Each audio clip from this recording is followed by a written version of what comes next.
Alright, magandang araw mga ka-tracker. Welcome po sa ating YouTube channel vlog. For today's video, itong nakikita nyong windbreaker ay may presyo na 25,000. Ito lang. Ayan lang po. 25,000 na yan. Ori Japan. Japan Surplus. So ito, ikakabit namin to sa unit na tractor head. Ito, fully reconditioned na po itong unit namin. Ito ay nire-ready na namin para mailabas na. So silipin po natin para magkaroon kayo ng idea. Itong truck na to ay Japan Surplus, fully reconditioned, Isuzu Gigamax 6-wheeler tractor head, naka bubble top, fully repaint at naka-registro na. So maganda to, chrome plated yung accessories niya, like bumper, corner panel, grill sa front hood, and then naka-mags yung kanyang mga rim, and then stainless yung running guard, and then yung mga side mirror cover, and then yung kanyang bracket. Right, so ito pinipinturahan pa, pahabol na lang to na accessories windbreaker. So gusto pa nila, ayan, naka-aerodynamic yung tractor head. Sobrang taas na nito mga ka-tracker. Naka-bubble top na to. Ayan, fully repaint, kulay red. And then stepboard sa bumper. Ayan, aluminum. Ayan, hintab.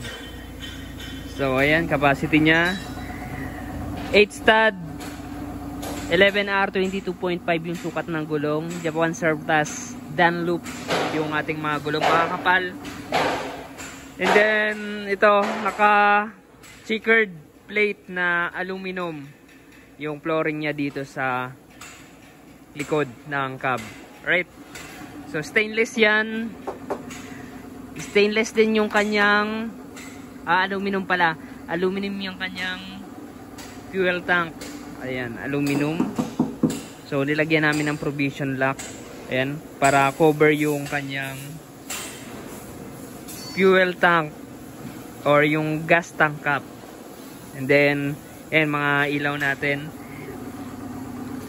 Ayan, stock na Japan Surplus yung mga clearance light. Ayan, 6-wheeler. Dito yung ano nya, taillight nya, standard lang. Fifth wheel. Ayan, convert po ito. Dating airbag suspension, ginawa naming lip spring suspension.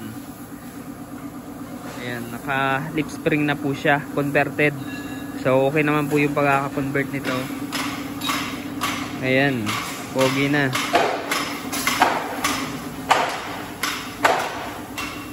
Silipin natin yung loob. Ang makina nito ay 6WG1. Maganda po yung makina nito, 6WG1 na naka CRDI na. Ayan, 7-speed manual transmission, 7-speed po. Bubble top yung loob.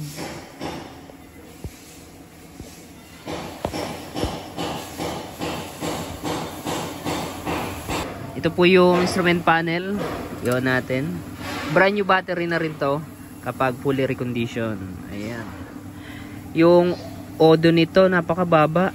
Ewan ko kung ito yung orig na instrument panel niya, pero sa odometer niya ay pumapalo pa lang ng 143,487 km yung tinakbo nitong truck na to. Napakababa. Ewan ko, siguro napalitan na to ng instrument panel.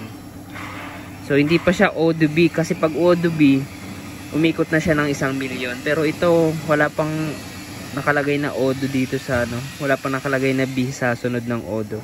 Kaya siguro baka napalitan lang ng instrument panel sa Japan pa, pero dito hindi naman namin pinalitan to eh.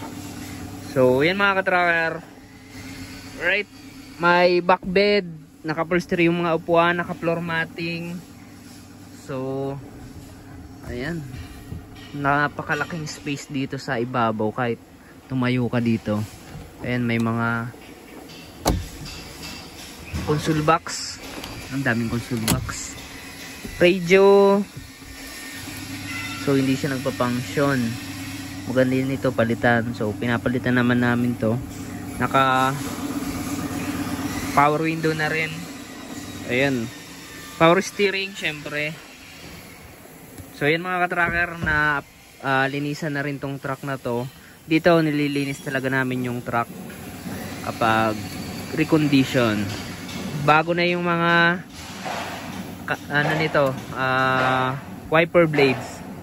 Gumagana washer, ayan, gumagana po yan. Lahat ng accessories kompleto. At gumagana yung electrical lights and accessories.